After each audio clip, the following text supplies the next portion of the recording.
We remain steadfast in our commitment in delivering local news that matters. Stories that inspire. Enriching the lives of Filipinos in the Philippines and across the globe. This is your GMA Regional TV. Buong puso para sa Pilipino. Kini ang At Home with GMA Regional TV.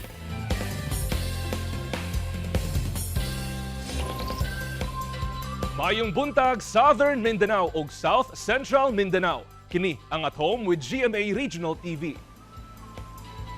Atod namo mga importanteng balitang lokal sa Northern Mindanao ug Caraga Region. Kini ang pinakahalapad nga pagbalita gikan sa Western Mindanao. Aniya na mga unang balita.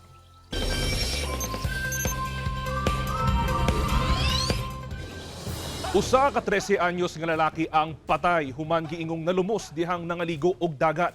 Usa ka 19 anyos nga higala niini ang padayong ginapangita samtang pipila ka mga balay sa barangay Leon Garcia, Davao City ang nadanyos human gihapak og dagkong balod sa kadagatan. Ani ang report ni Argel Relator.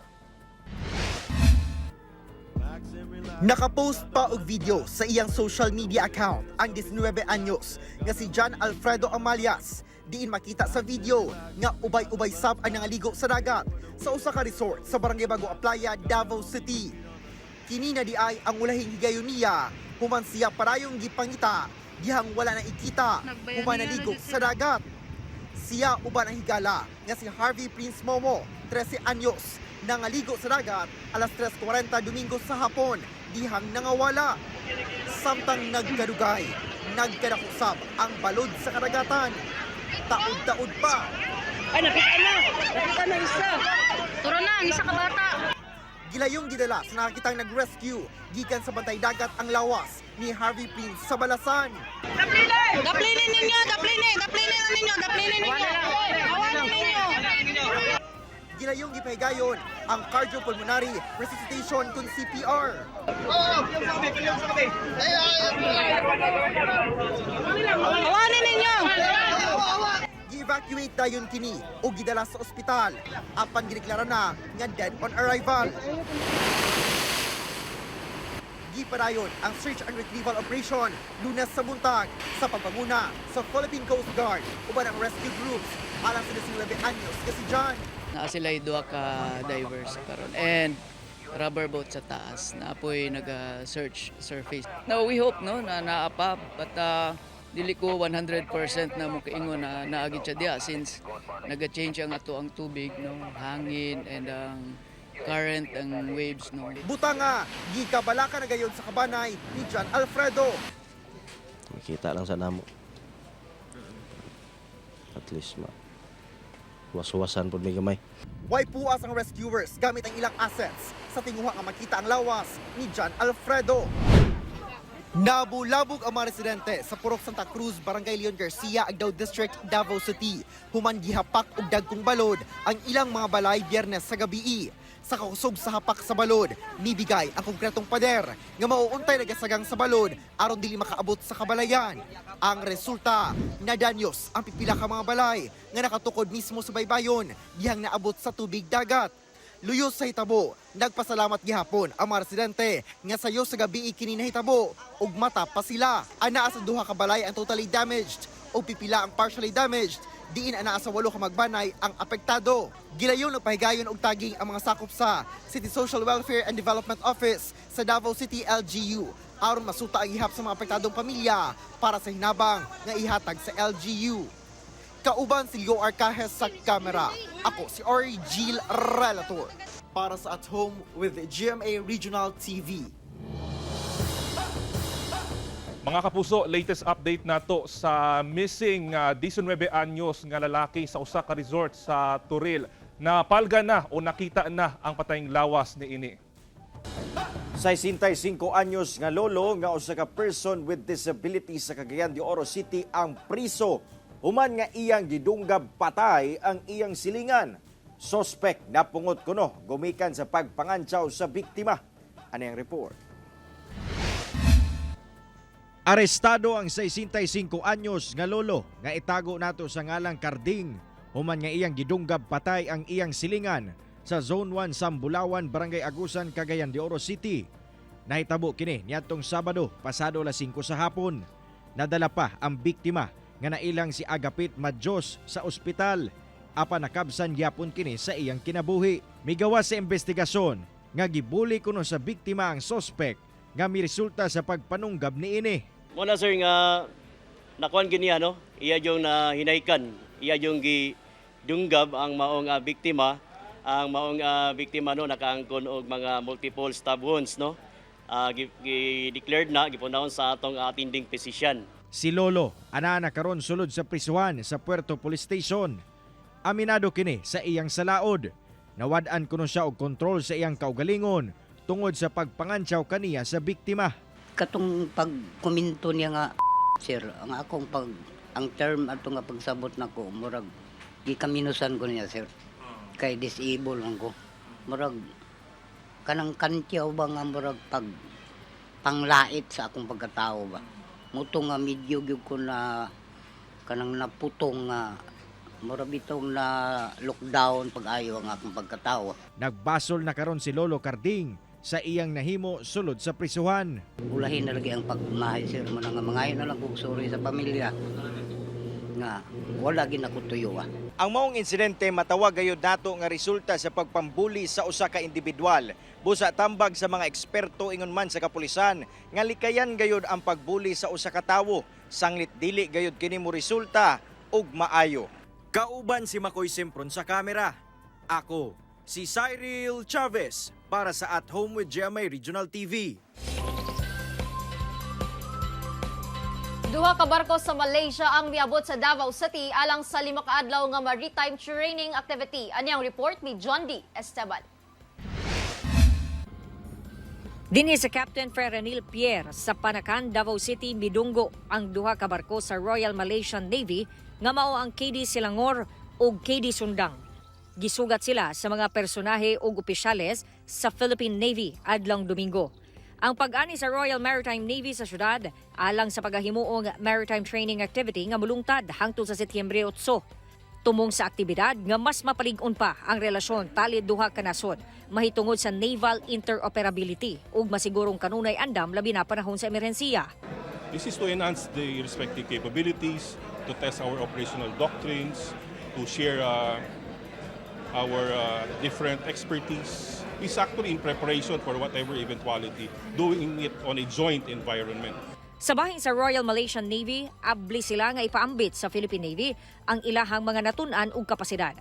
Among the important essential elements in this bilateral exercise is the people, the engagement between not only the planners but also the exercise players and also participants.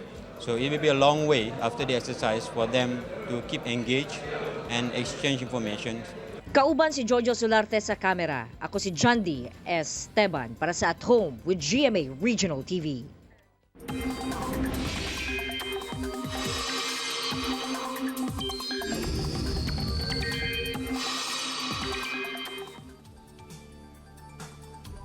Mga kapuso, wala pa'y usa ka adlaw human nakagawa sa Philippine Area of Responsibility ang bagyong Hana.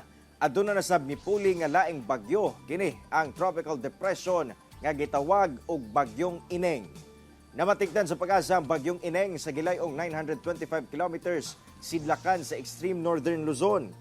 Aduna kini kusog sa hangin nga moabot sa 45 kilometers per hour. Sa karon wala pay nakataas nga tropical cyclone wind signal sa nasod. Tungod pa norte ang direksyon sa bagyo, posible nga ugmang adlaw makagawas na kini sa par base sa forecast track sa pag-asa. Ginapunteriya sa bagyo ang nasod Japan. Magpaulan sa Batanes, Cagayan ug Isabela ang trough o extension sa bagyong Ineng. Gipakusog sab sa bagyo ang hanging habagat nga magpaulan sab sa nasod. Karong buntag, lauman ang pag-ulan sa pipila ka lugar sa Ilocos Region, Cordillera, Cagayan Valley, Central Luzon, Calabarzon, Mimaropa, Western Visayas ug Zamboanga Peninsula. Ulanon na sab ang ubang lugar pag-abot sa hapon ug gabi. Usa ka babayeng grade 2 pupil ang gilugos o gipatay sa Matalam, Cotabato. Patay na dihang napalgan ang 7 anyos nga grade 2 pupil nga si alias Jane hapon ni adtong Agosto 29 atol sa unang adlaw sa balik eskwela. Sumala sa kapulisan, gipatay ang bata pinaagi sa paghapak og gahi nga butang sa ulo niini sa kasagbutang bahin nga layo sa tulunghaan sa bata. Nakahubo na sab ang ubos nga sinina sa bata. Sa investigasyon, gitunol sa amahan sa bata ngadto sa 21 anyos nga si alias John ang bata aron unta ihatod sa tulunghaan apan wala na nakauli ang biktima. Gilayong gipangita ang bata og didto na kini napalgan sa crime scene. Dayon sab nga gipangita ang suspect nga anaara sa balay niini nga nagluya human gipasakitan ang kaugalingon. Busa daling gidala sa ospital. Balhog na kini karon sa prisuhan sa Matalang Pulis og gikasuhan na og rape with homicide. Wala na mihatag og pahayag ang suspect. Mga kapuso, epektibo karong adlaw ang gipatuman nga price ceiling sa bugas. Pinasikad sa gipagawas nga executive order ni Pangulong Ferdinand Marcos Jr. Uyon ba kaha ang mga manindahay ug mamalitay? Atong gipangutana ang pipila ka mga Davaoenyo sa ilang paglantaw sa maong hisgutanan. Ikaw, uyon ba ka? Barato naman na. 41, 42. Okay ra. May ilham mo dun mo pod. Nga imposible mo 20 ang bugas. Kung ipatuman dyan na nila, hindi siya pwede. Oh no! Eh, bugyan na yung game eh. Nung nani mo concern mo mahal na gid kay siya. Labi nag ang trabaho na mo ron nga naami sa palengke, lisod kaayo. Uyon, para mo barato ang bugas. Kaya wala, hotda na may kapital, sige lang pamalit. Saka na po. Willing na kay sa karon na presyo na mahal kaayo. Kana, mas maayo, yung sulti ni balik itong 20 pesos. Kana pinakalami. Dili pa na mo mapatuman, bariya karon nga naka bundumig mahal. So mahal pud ka mambaligya sa karon. Di mahal gyapon na siya oy. Mahal gyapon. Oh, mahal gyapon na siya. 40 pwede 40. Alam, puto lang 40 ano ba? Kasi mo barato kapila man. 20. Stick sa ta sa unsay presyo karon. Kay mo po bang jud among dating kuha namo mahal pa man. Magkapi na lang sila. Para matauhan sila, Char.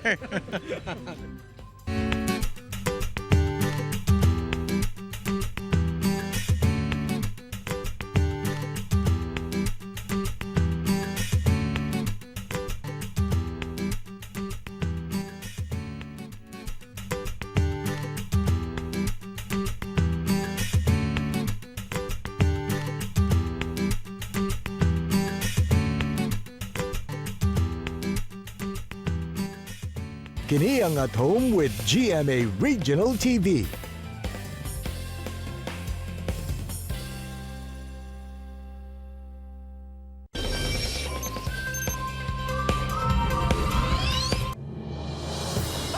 Nangadungkat nga punuan, nadanyos nga kalsada ug mga sakyanan ang epekto sa paglandfall sa bagyong Haikui sa Taiwan.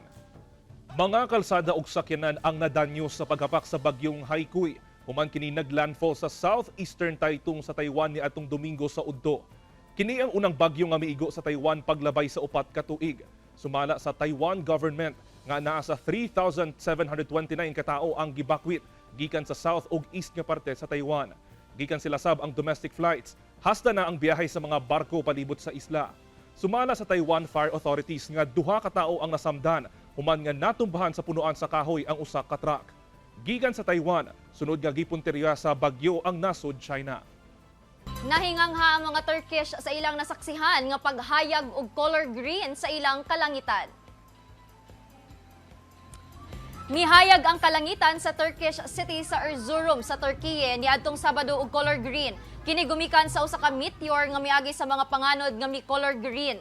Ang video nakuhaan sa usa ka playground sa Turkish city. Melungtad kuno kini og pipila ka segundo ang talagsaong talan-awon sa kalangitan.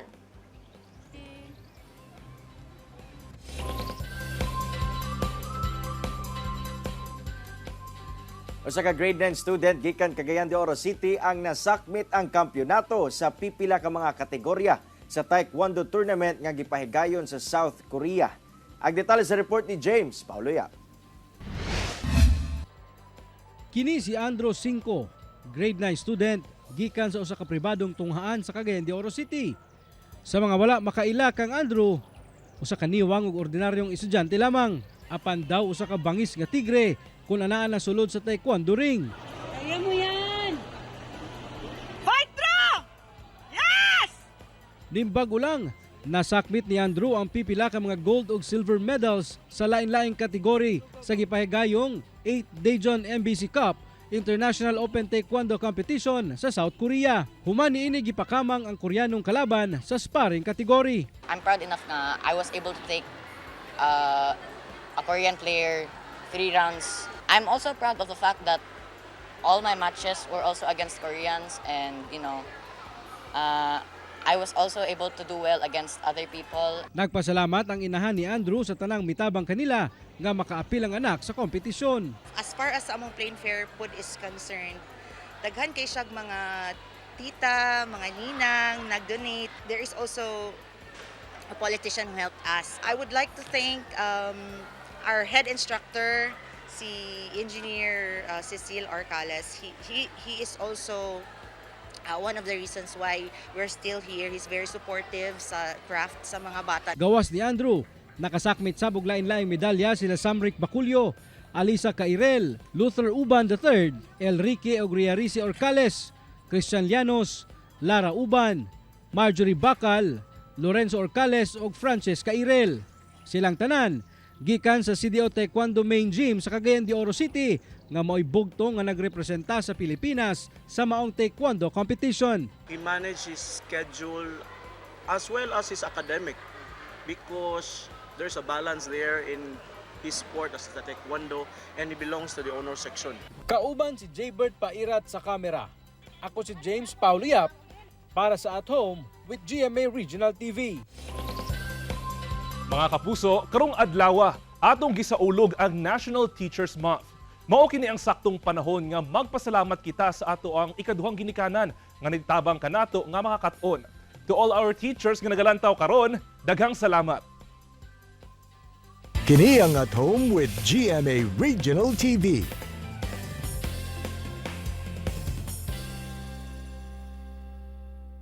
Kini ang At Home with GMA Regional TV.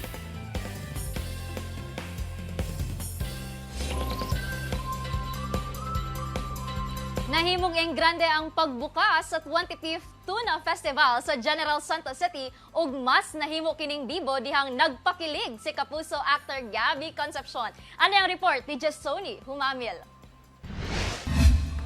Tunay na saya, tunay na pag-asa, I now declare the Tuna Festival 2023 open! Opisyal nang giablihan ang ika-25 nga kasaulugan sa Tuna Festival sa General Santos City niadtong Biyernes. Gitambungan kini sa mga opisyal sa lokal na kagamhanan. Lakip sila si Senador Jingo Estrada ug ganaasab si former Senator Manny Pacquiao aron makigduyog sa mga general sa kapistahan.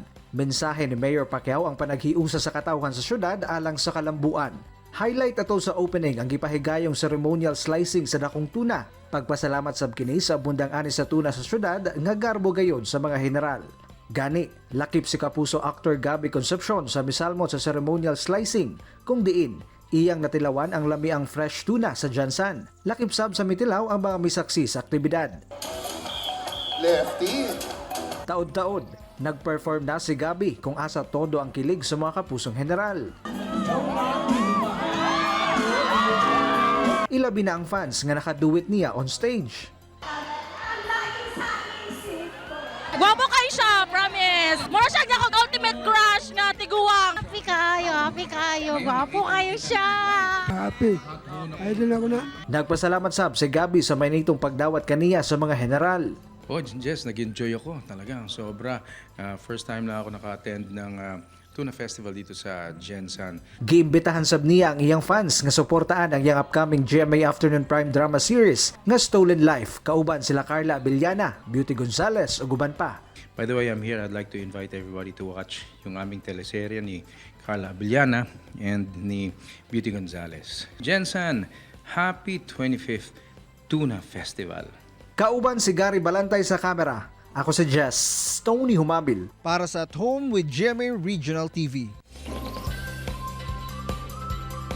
Pagpanilipod sa watershed sa ubang panglakang aron maprotektahan ang kinaiyahan, di pa ambit sa usa ka non-government organization ngadto sa mga estudyante ug magtutudlo sa General Santos City. Ano ang report ni Abby Caballero? Aron pakusgan pa ang environmental awareness, usa ka state of nature assessment ang gipahigayon sa non-government organization nga Green Convergence sa usa ka tulunghaan sa General Santos City. Matag tuig nang gapahigayon og samang aktibidad ang maong grupo sukad pa niadtong 2007.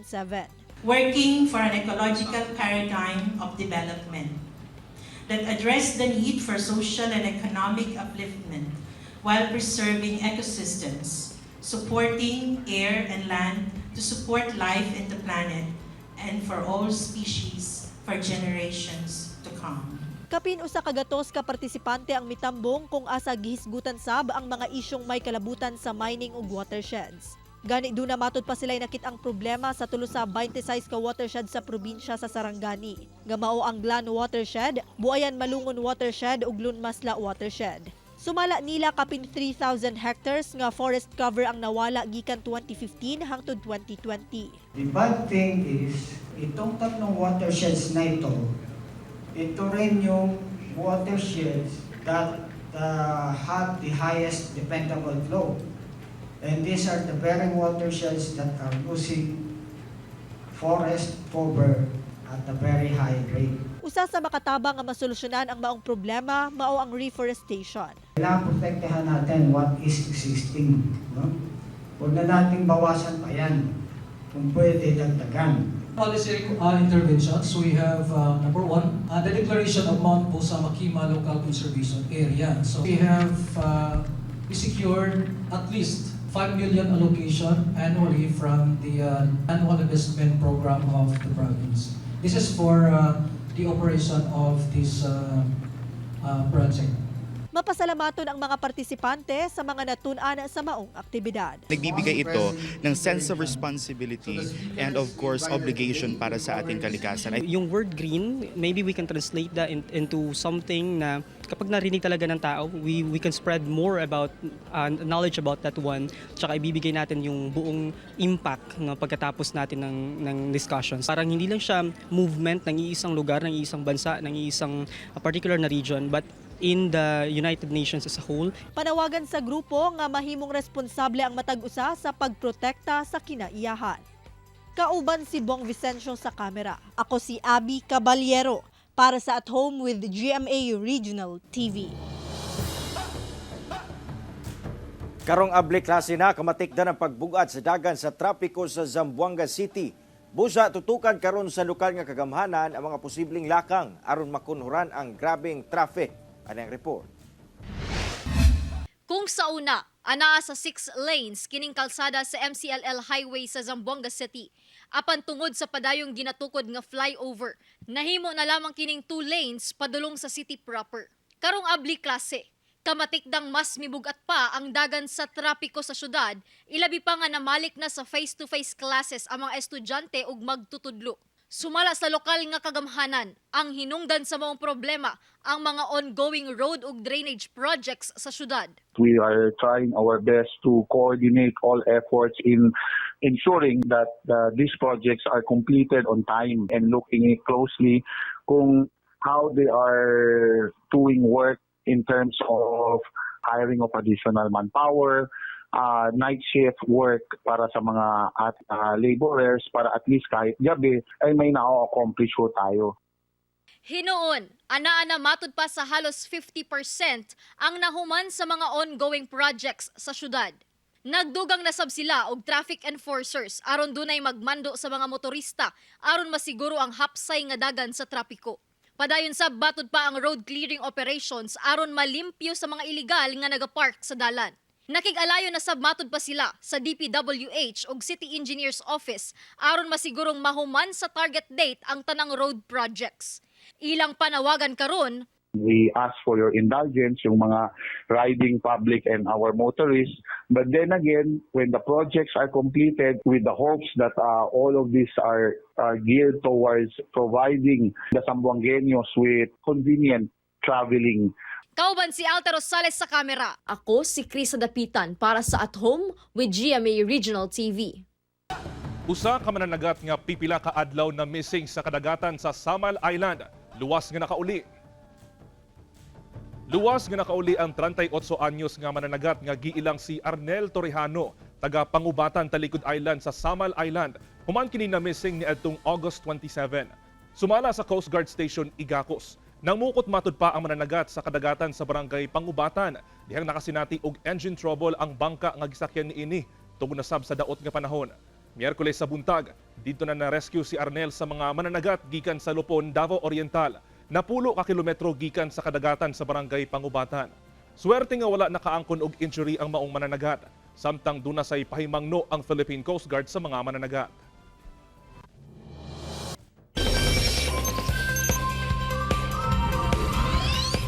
Mga kapuso, truly inspiring and motivating gayud ang mga istorya nato this morning. Sama ni ining panultihon ni Bruce Lee, martial artist. Take things as they are. Punch when you have to punch. Kick when you have to kick. Mao kadto ang mga uling balita sa Mindanao karong adlaw. Mamahimo ninyo kining makita pag-usab pinaagi sa pagbisita sa official website sa GMA Regional TV o bisita ang among official YouTube channel o i-click ang subscribe button para sa pinakaulahing balita. Daghang salamat sa mga kapuso sa Mindanao nga nagalantaw kanamog sa mga kapuso abroad. Padayon lang sa pagtutok sa mga lokal nga balita matag adlaw tungod sa GMA Regional TV. Local News Matters. Kami sa At Home with GMA Regional TV. Tibuok puwersa para sa mas dakong misyon ug mas halapad nga pagserbisyo sa nasod.